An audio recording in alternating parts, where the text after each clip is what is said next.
Hello friends, we are here today in 1 Peter chapter 5. This is the last chapter of 1 Peter, and I want to make one important point in this passage. I'm going to not make it more complicated than it needs to be. But before I get to that one point, but it mentions someone who sends greetings, and it says, she who is elect in Babylon. And I just want to say that I was very interested to find out who they were talking about.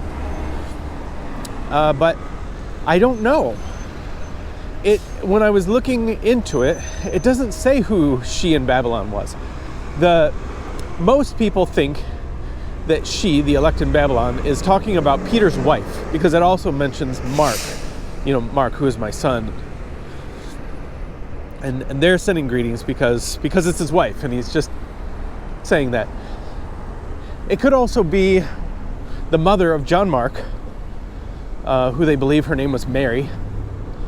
And some people believe that it also could have been just like the church in Babylon, that she is not talking to one person, but she, a group of people, a church, and they just call it she because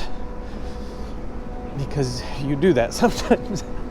Anyway, this chapter starts off talking about elders, the elders in which I am one of them. Now, this isn't exactly true. He's an elder, absolutely, but he's not just an elder.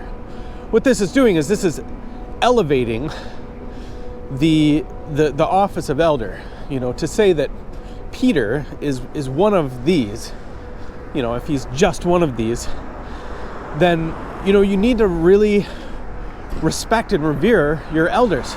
Peter is more than just an elder, though he is an elder. He is an apostle, and he is the main apostle. In every list of apostles, Peter is number one. He's the red Power Ranger. He's the one in front. And everybody can respect Peter as being, a major head person in the church. But he's saying here, he's telling the elders to shepherd the flock. The word pastor is really just another way of saying shepherd. And after Peter denied Jesus 3 times, he said, "Peter, do you love me?" He asked him 3 times, "Do you love me?" And he'd say, "Yes." And he said, "Feed my sheep." And he said, "Peter, do you love me?" "Yes." "Feed my sheep." "Peter, do you love me?" "Yes." "Feed my sheep." He's just emphasizing that if you love me, if you love God, if you love Jesus, feed his sheep. Be the shepherd.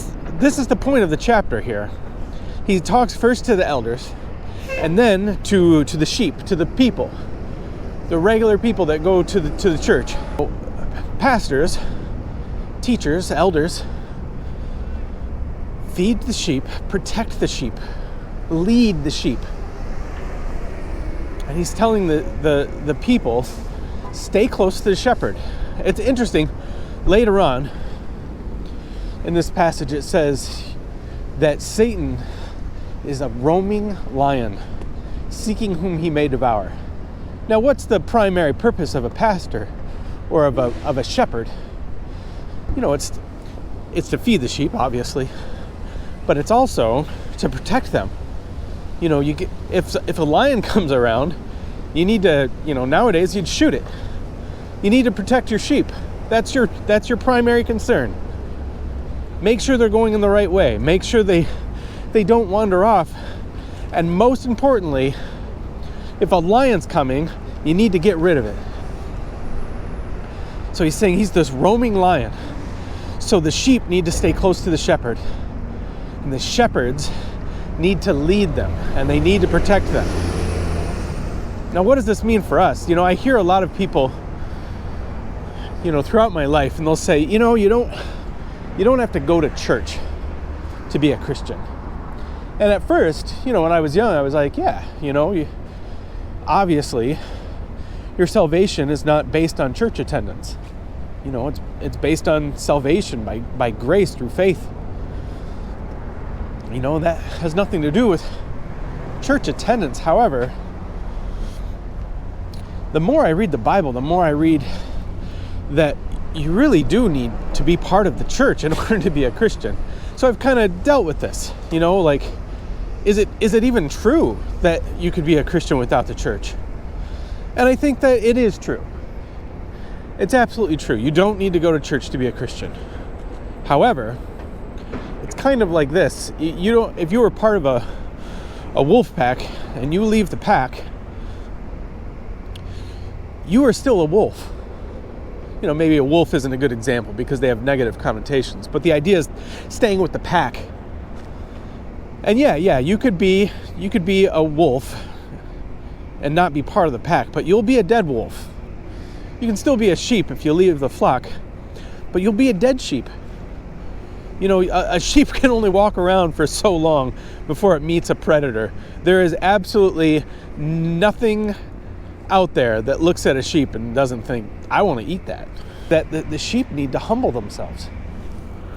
I think that's the biggest problem here. I think that's why so many people say, I don't have to go to church to be a Christian.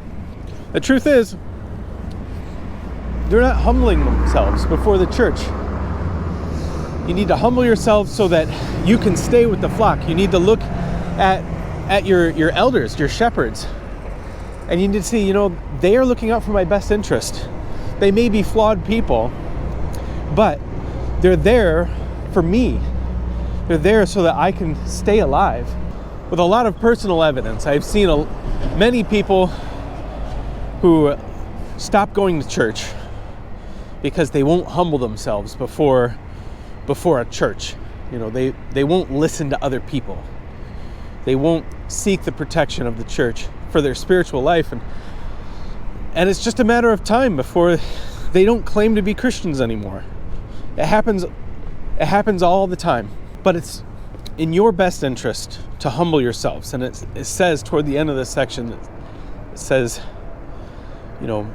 because you'll suffer for a little while. This whole book is talking about enduring suffering. And it's saying after this little while, it's going to be God that's going to come back. He's going to bring you up. He's going to give you strength. He's going to make everything right. It's a small thing to humble yourself before the church for a little bit and seek the protection of the flock and of the shepherd. Because in the end, it's going to be God that's going to raise us up. So anyways, that is 1 Peter chapter 5, and that's the book of 1 Peter. I'll see you tomorrow when we start 2 Peter. Have a great day. Bye.